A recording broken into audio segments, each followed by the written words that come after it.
आज हम बात करेंगे गाजा पट्टी की। गाजा पट्टी में चल रही जटिल स्थिति की, हमास इजराइल के संघर्ष की और उसमें यूएसए यानी डोनाल्ड ट्रंप की भूमिका के बारे में। नमस्कार, मेरा नाम है यश कौशिक और आप देख रहे हैं बात साफ है।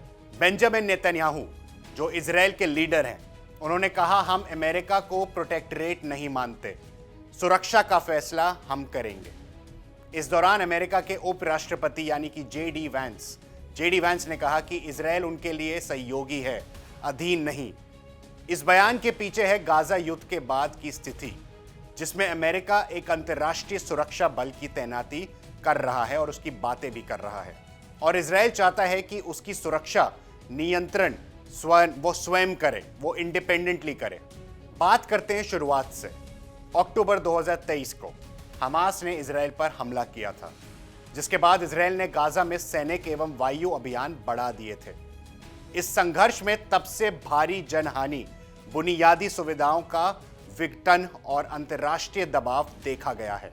हाल ही में इंटरनेशनल कोर्ट ऑफ जस्टिस यानी कि आईसीजे ने कहा कि इजराइल ने गाजा में एक ऐसा ऑक्यूपाइंग पावर का नेचर बना दिया, इस रूप में अपनी जिम्मेदारियों का पालन नहीं किया है और सहायता पहुंचाने में विफल रहा है। वर्तमान में एक विवादित योजना है जिसमें अमेरिका एवं इजराइल मिलकर गाजा को 2 जोन यानी कि 2 जोन में बांटने पर विचार कर रहे हैं। एक जोन होगा इजराइल नियंत्रण और दूसरा होगा हमास नियंत्रण। अमेरिका ने इजराइल में लगभग 200 सैनिक तैनात कर रखे हैं। योजना भी बनाई है तैनात करने की, जो गाजा में नहीं घुसेंगे बल्कि इजराइल में एक वो मदद करेंगे, भूमिका निभाएंगे वहां पे। इजराइल और हमास के बीच अब तक की सहमति यानी कि सीज फायर, जो कि बहुत ज्यादा ट्रेंड कर रहा है सोशल मीडिया पे, उस सीज फायर को लेकर कई बार उल्लंघन भी किए गए हैं। इजराइल का कहना है कि हमास ने उल्लंघन किए हैं, वहीं अन्य स्रोत कहते हैं इजराइल द्वारा लगातार हमलों का जिक्र भी कर रहे हैं। मानवीय स्थिति बेहद गंभीर है। गाजा में खाने पीने की, चिकित्सा की, आश्रय की भारी कमी सामने आई है और इजराइल पर आरोप है कि उसने भूखमरी जैसी युद्ध शुरू कर दी, जिसको अंग्रेजी में स्टारवेशन वॉरफेयर कहा जाता है। अमेरिका की भूमिका यहां प्रमुख बिंदु है। अमेरिका यानी डोनाल्ड ट्रंप ने इजराइल को अब तक कम से कम, अगर हम यूएस डॉलर्स की बात करें तो $22 बिलियन की सैन्य मदद दी है इस युद्ध की शुरुआत के बाद से अभी तक। अमेरिका मध्य पूर्व में एक बड़े समझौते के काम कर रहा है, जिसने गाजा का स्थायी समाधान अरब देशों के साथ नॉर्मल करने की कोशिश की है, जिसको नॉर्मलाइजेशन कहा जाता है, और बंधकों की रिहाई शामिल है। अमेरिका ने आईसीजे के बयान पर तीखा विरोध जताया, यानी कि इंटरनेशनल कोर्ट ऑफ जस्टिस के बयान पर तीखा विरोध जताया है। उस अदालत ने कहा कि इजराइल को गाजा में सहायता पहुंचानी देनी चाहिए। अमेरिका ने इसे राजनीतिक करार दिया है। मानवीय संकट और उसकी गंभीरता। गाजा में मृत्यु व घायल होने वालों की संख्या बहुत ज्यादा है। मार्च 2024 तक एक आंकड़े के अनुसार कुछ प्रभावित क्षेत्रों में लाखों लोग बेजोर इरादा हो चुके हैं। सहायता पहुंचाने में विकल्प बहुत कम हो रहे हैं वहां पे, और मुख्य रूप से इजराइल द्वारा लगाई गई पाबंदियों के कारण राहत कार्यों में बाधाएं उत्पन्न हो रही हैं। यह संकट सिर्फ सैन्य नहीं बल्कि मानवीय भी है, सामाजिक भी है एवं भावनात्मक भी है।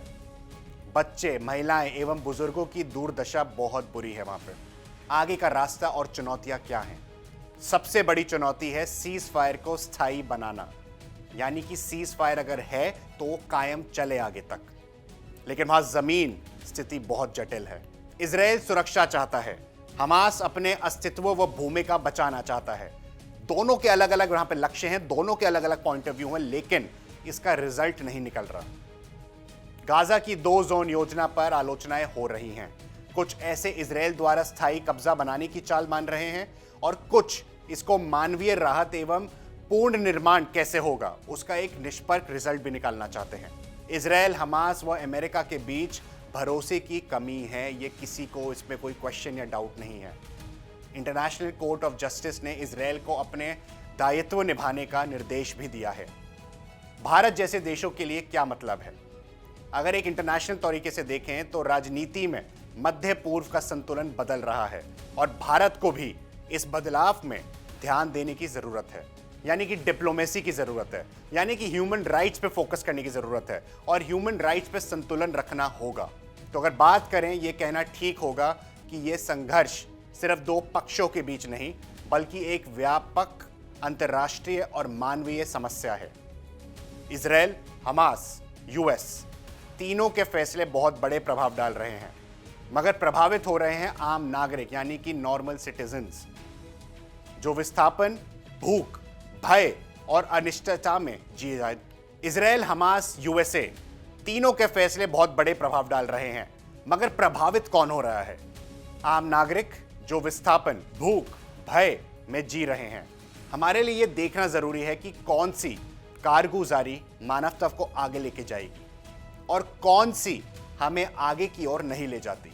फिलहाल के विश्लेषण में इतना ही, लेकिन कोशिश की आपको ये बताने की आज हमने कि यहाँ पे क्या हो रहा है, क्यों हो रहा है और आगे आने वाले समय में क्या हो सकता है। आप हमें अपनी राय कमेंट सेक्शन में जरूर बताइए और सब्सक्राइब करिए इंडिया डेली के डिजिटल प्लेटफॉर्म को। नमस्कार।